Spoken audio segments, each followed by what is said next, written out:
Hi everyone and welcome to the latest episode of Just Good Games. So, you know I said the tier list was my final Elden Ring content. Well, this probably is my final Elden Ring content, and it's taking stuff from Elden Ring and applying it to all the FromSoftware games, and this is my personal top 10 hardest boss from all the Soulsborne, Sekiro, Elden Ring FromSoftware games. It is going to be a doozy, and these are my personal top 10 bosses because my play style is vitality, endurance and strength, rolling, no parrying, and 2 swords in Elden Ring, 2 swords in a lot of the games, and attacking like a mad thing, because the first one I ever played was Bloodborne, and that's how I learned to play FromSoftware's games. So I'm a more aggressive player. I'm not a magic player, I'm not a parrying player. So that is why I found some of these bosses harder than probably some other people. So let's get into it. But before we do get into it, I need you to go down there and hit that subscribe button, please. Let's do this. So we start this with the Dancer of the Boreal Valley. This dancer is in Dark Souls 3 and is very difficult. I think you have to beat this boss to get through the game, so you have to do it. It's a sort of, even though it's got a graceful appearance, it can hit hard, and it has attacks which go on for a long time. It has some real twirly attacks, and that makes it very difficult to hit, which is where the difficulty in this boss comes from. It is quite easy to stun at times, but it's just the quickness, its evasiveness, and it's the fact that its attacks are really long and can do so much damage, which makes this boss so hard. It's in a great arena. The design is really cool though, but that doesn't detract from the difficulty. It is probably, it's not the hardest boss from Dark Souls 3, but I think, judging by this list and what will come later, it is the hardest mandatory boss from Dark Souls 3, and if you've played it, you will know how difficult the dancer is. And we have Genichiro Ashina / Way of the Tome from Sekiro. And as I said in the intro, my playstyle is power, quickness, and rolling a lot. And in all the other Souls games, that is quite a good way for me. But Sekiro is all about parrying, and I don't do parrying well, and timing of like counters, and that's not what I do well. And up until Genichiro,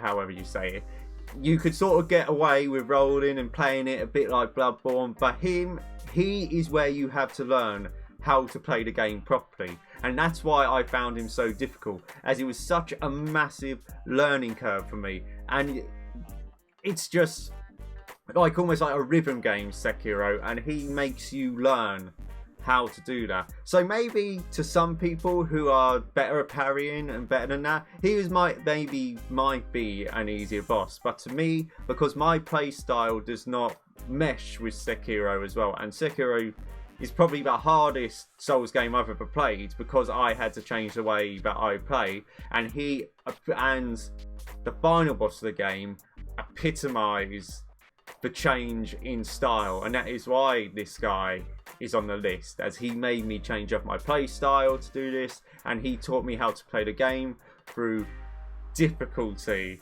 and just learning how to parry properly. So that is why he makes the list. Martyr Logarius is a Bloodborne boss. He is an optional Bloodborne boss. He is very, very difficult. He flies around, he can slam down, he has magic attacks where he sends like skulls and red things at you. He is a quick boss. It's the flying which gets you, because you usually just want to get into a boss, you just want to whack him, smash the shit out of him, but because he's floating around, you have to wait till he comes down to give you openings. He is very difficult. He has 2 stages, and the second stage is really, really difficult because he goes absolutely apeshit at you, and you have really no time to recover, to heal, to attack, or to plan your next phase of attack. He has a move where he charges, and you got to get into him and hit him, or he will kill you. He's so difficult. As I said, another optional boss. He comes after a brilliant stage, a brilliant castle in Bloodborne, which is really cool, and the way you get there is really cool. it's just a fantastic but difficult boss. And yeah, what more can I say? Very, very difficult boss.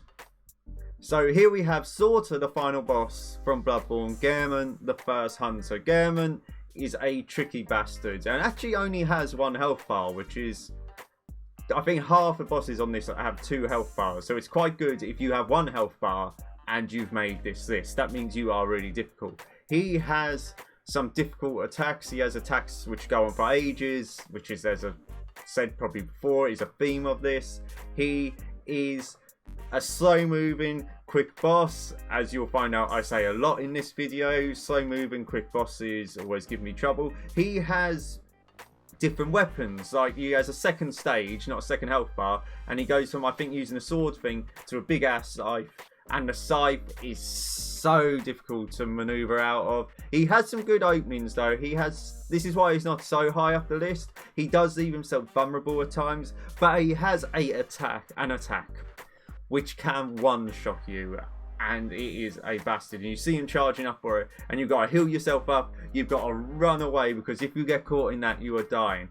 I didn't beat Bloodborne on my first go. He was so difficult, but I just sort of stopped playing for a while, and I think I went and did Dark Souls 3 afterwards, and then I came back, and then I beat him after I'd sort of trained up a bit. So this is why he's on this list, as if you are hard enough to make me stop playing the game, then you definitely deserve to be on this list. So Gehrman, the first hunter, I think is only one of 3 Bloodborne bosses on this list. So let's see what's next. So the Godskin Duo was definitely one of the most difficult bosses in Elden Ring. They're difficult on their own. Like throughout the game, you take on each one of these things on their own, like in different incarnations, and they can be difficult, especially the big one. The big rolly one is far more difficult than the lanky one. And you think like, oh, in this boss battle they share 1 health bar, and you think, oh, if I take one out I can focus on the other one. No, if you take one out you get a bit of respite, and then the other one brings the other one back. And so there's no respite from it, and the arena's quite small. This is sort of like obviously based on a boss which will come later, hint hint, and they are just so difficult. The big one is definitely the most difficult of the 2. He has this rolling attack and he rolls around the arena, and that is super, super deadly. So what I did when I beat him was I focused on the thin one, got rid of him, then sort of tried to hit the big one a bit, but tried to avoid him, waited for the thin one to come back, and then focus on that one again, and that sort of did it. But they're just so difficult. It's so difficult to manage 2 bosses in such a small arena, and you can hide behind things, but the big bastards can take that cover out, and then you're left exposed again. They can also shoot things at you from far away, and they seem to time that when you're healing. So you'll be healing, someone will come back at you, and then you'll need to heal again. They are so difficult, and definitely one of the difficult bosses in Elden Ring, which is why they make the list. Old King Allant is the sole member of Demon Souls on this list. He is the only Demon Souls boss on this list, and he starts off a trend of slow moving, quick attacking bosses, which I obviously struggle with in these games. If you've got an ominous slow walk and then suddenly bam, bam, you're hitting him, that's what makes me struggle. He has a mechanic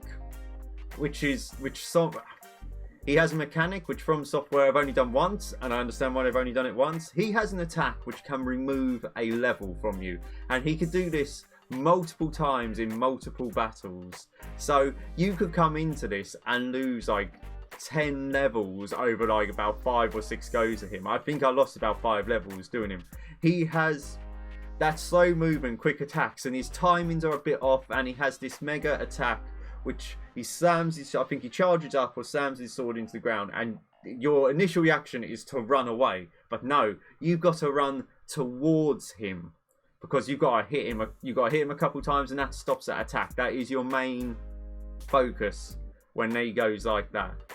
He has some really cool attacks. He has some attacks which go on forever, which is a theme of this boss list. If you have bosses where attacks just keep going, and are difficult to avoid, that's always going to equal a hard boss. I got through him by the skin of my teeth doing this. If I hadn't done him on that go, I probably would still be doing him 2 years down the line, or 3 years, depending on when the Demon's Souls remake came out.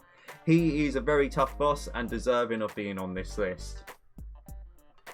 No boss list of hardest Souls FromSoftware bosses would be complete without the OG hard bosses, Ornstein and Smough. They are definitely the hardest bosses in the original Dark Souls, and I played the Dark Souls on the remaster remake, so I didn't play them first time round, but they lived up to their legendary reputation when I took them on. The perfect double boss battle, I would say. Absolutely perfect. You have speed, you have power, and you mix them together and it is fantastic. Again, 2 health bars. Even though they don't have a second stage, they sort of do, but you get where I'm coming from. The hardest bosses in the Souls game, I think my top 5 or 4 have 2 health bars. It's just throwing a second health bar in a Souls game and it always equals difficulty. And when you think you've killed one of these, when you think it gets easier, you kill one, the other one takes on the abilities and the power of the other one, and it's just so difficult managing these 2 things coming at you, powerful, quick, and doing all that in a quite small arena for this battle is just so difficult. And they are the OGs of the difficulty. They are the OGs of the difficult bosses in the Souls games, and that is why they are so high up in this list. Malenia, Blade of Miquella, is the boss which pretty much inspired me to do this list, as she is definitely the toughest boss in Elden Ring by quite a bit.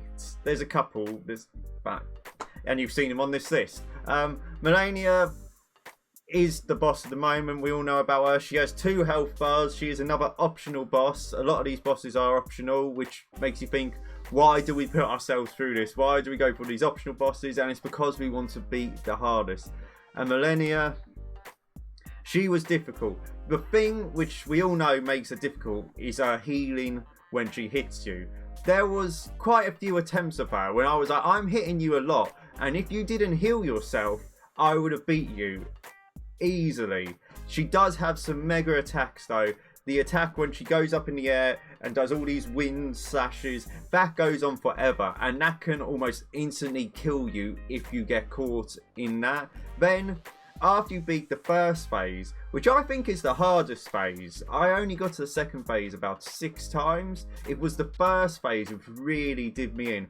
After you get through the first phase and you hit the second phase, she does almost like an insta-kill move where she goes up in the sky, comes down and unleashes this massive blast, and then if that doesn't kill you, if you're close to her, she'll suddenly inflict you with rot. That is such a ball ache of a move to get through, and I think the first 2 times I got to that second stage, I was instantly killed by that.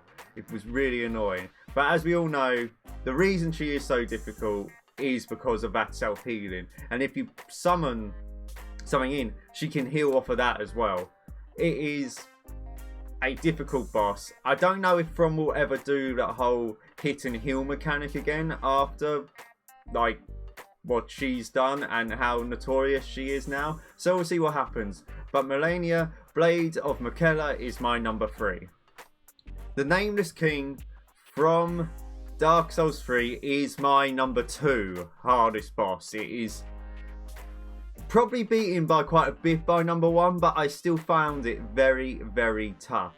Like some of the other bosses which are higher up in this ranking, it has 2 stages, 2 health bars, and the first stage is okay. The Nameless King comes down on this massive dragon bird thing, the King of Storms, and although it has some good attacks and powerful attacks, you can stun it quite easily and do one of those special attacks where you stick your sword into it and remove a lot of health.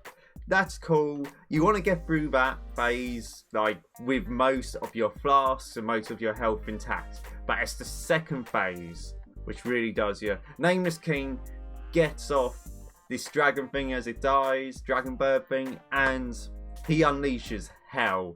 He is a slow mover but has quick attacks, and his timings really threw me off. And the problem is, straight away you can get caught in one of his combos and you're dead, and you don't have time to learn all his weird timings and weird wind-ups and movement.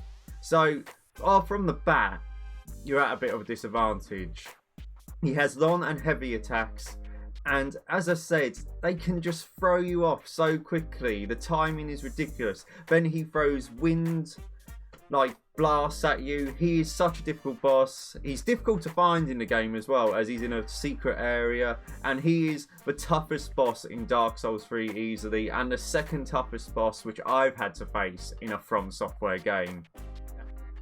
Isshin, the Sword Saint, is without a doubt the hardest FromSoftware boss, and probably the hardest boss ever that I have faced. Most of these bosses were taken down in a couple of evenings or an extended day session of playing, but I'm pretty sure it took me a week's worth of evenings to take him down.